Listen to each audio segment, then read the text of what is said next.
अंजनीच्या सुता तुला रामाचे वरदान, अशा प्रकारचं आज हा हनुमानाचा जन्मदिवस. संपूर्ण भारतभर हनुमानाचा हा जन्मदिवस अतिशय आनंदाने साजरा केला जातो.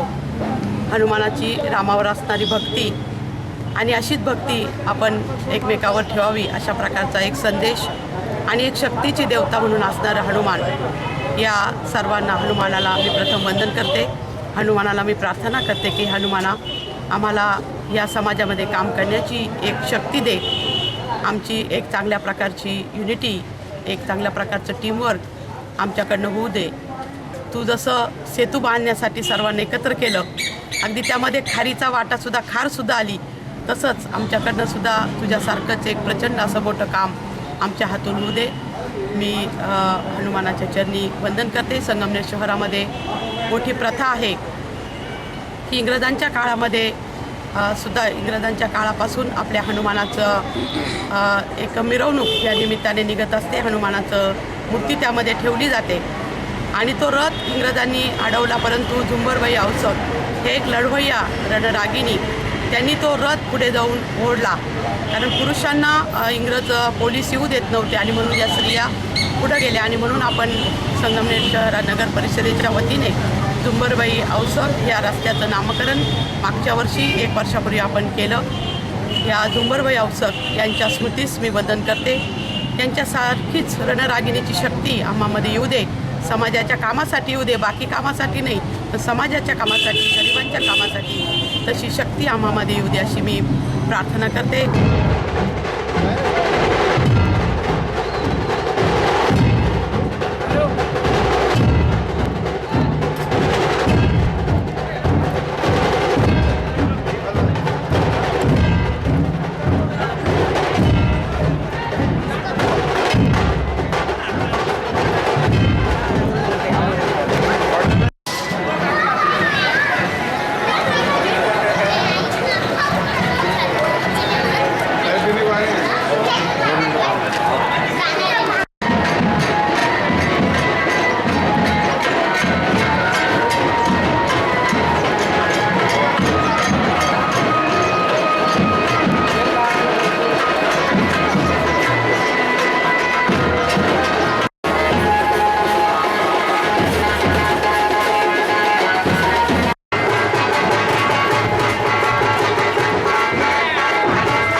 आज अनेक योगायोगी एकत्र पद्धतीनं आलेले आहेत.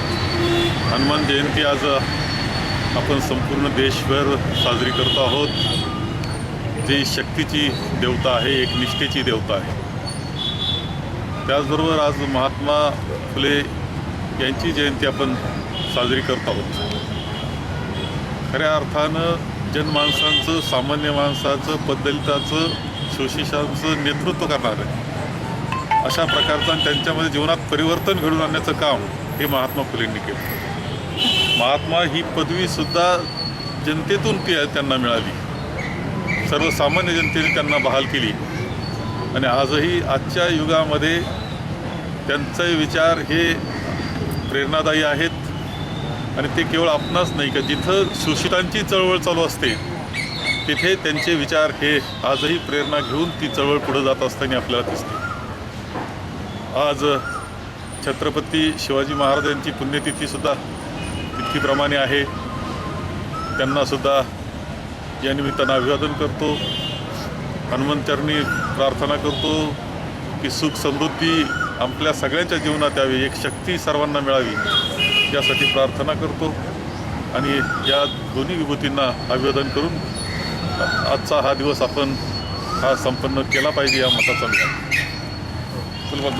आज क्रांतीसूर्य महात्मा फुले यांची जयंती आणि या निमित्ताने त्यांना अभिवादन करण्यासाठी आम्ही सर्व नगरसेवक बंधू भगिनी, उपनगराध्यक्ष नितीन अभंग, आम्हा सर्वांचे मार्गदर्शक आणि महाराष्ट्र राज्याचे माजी महसूल मंत्री आमदार बाळासाहेब थोरात यांच्या उपस्थितीमध्ये आम्ही सर्वांनी अभिवादन केलेलंच आहे. परंतु त्यांनी जे काम केलं, गरिबांसाठी केलं, तळागाळातील माणसांसाठी केलं आणि सत्यशोधक चळवळ जी त्यांनी राबवली तीसुद्धा आज समाजाला गरज आहे. सत्यशोधक चळवळ ही आपण राबवली पाहिजे. शेतकऱ्यांसाठी, कुटुंबासाठी आणि समाजासाठी आपण ती राबवली पाहिजे असं मला वाटतं. आणि आज या निमित्ताने आपण एक शपथ घेऊया की सत्यशोधक चळवळीमध्ये असणाऱ्या ज्या संकल्पना, जी तत्त्व, जी मूल्य ही आपल्यामध्ये आणून ते काम आपण सर्वांनी सुरू केलं पाहिजे. क्रांतीसूर्य महात्मा फुले, क्रांतीज्योती सावित्रीबाई फुले, त्याचप्रमाणे छत्रपती शिवाजी महाराज, डॉक्टर बाबासाहेब आंबेडकर या सर्वांना मी संगमनेर नगर परिषदेच्या वतीने मी त्यांना अभिवादन करते. धन्यवाद. जय हिंद, जय महाराष्ट्र.